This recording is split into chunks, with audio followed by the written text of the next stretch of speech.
Now we're told what we have to believe.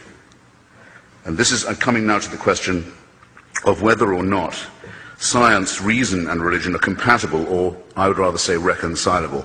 The great Stephen Jay Gould, the late great Stephen Jay Gould, said that he believed they were non-overlapping magisteria.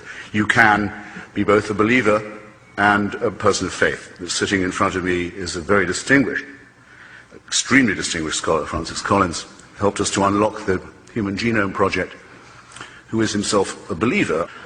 Here's why I, a non-scientist,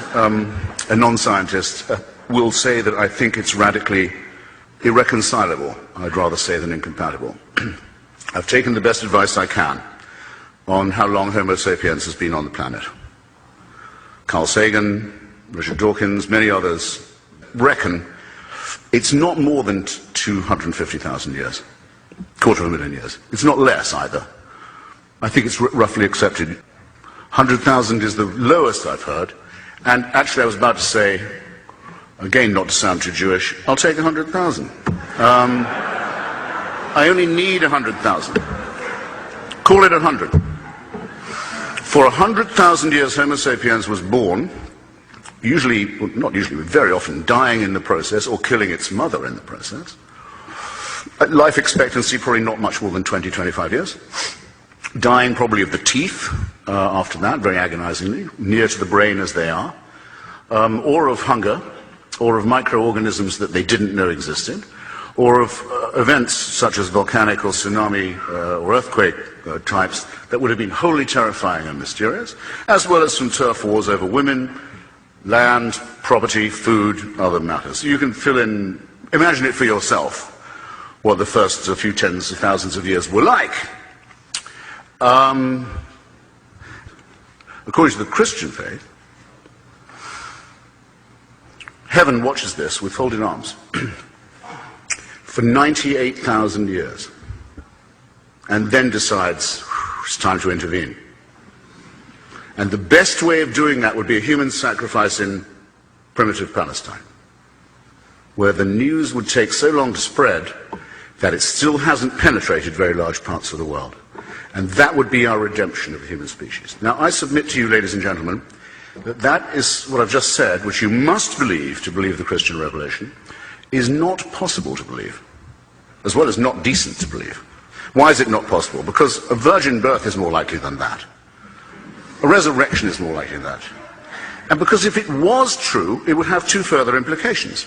It would have to mean that the designer of this plan was unbelievably lazy and inept, or unbelievably callous and cruel and indifferent and capricious. And that is the case with every argument for design and every argument for revelation and intervention that has ever been made.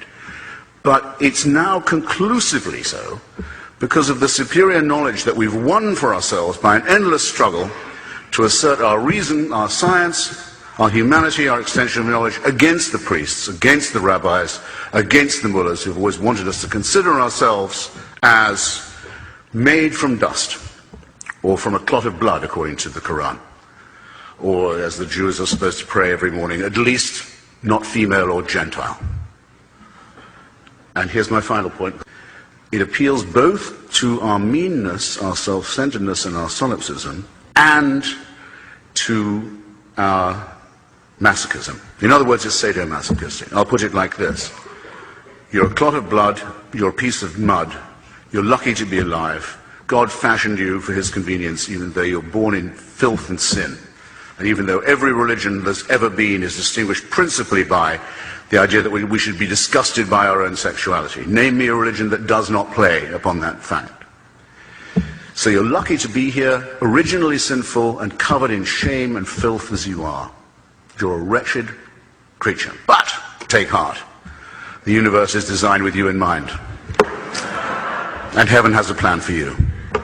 Ladies and gentlemen, I close by saying, I can't believe there is a thinking person here who does not realize that our species would begin to grow to something like its full height if it left this childishness behind, if it emancipated itself from this sinister, childish nonsense. Thank you.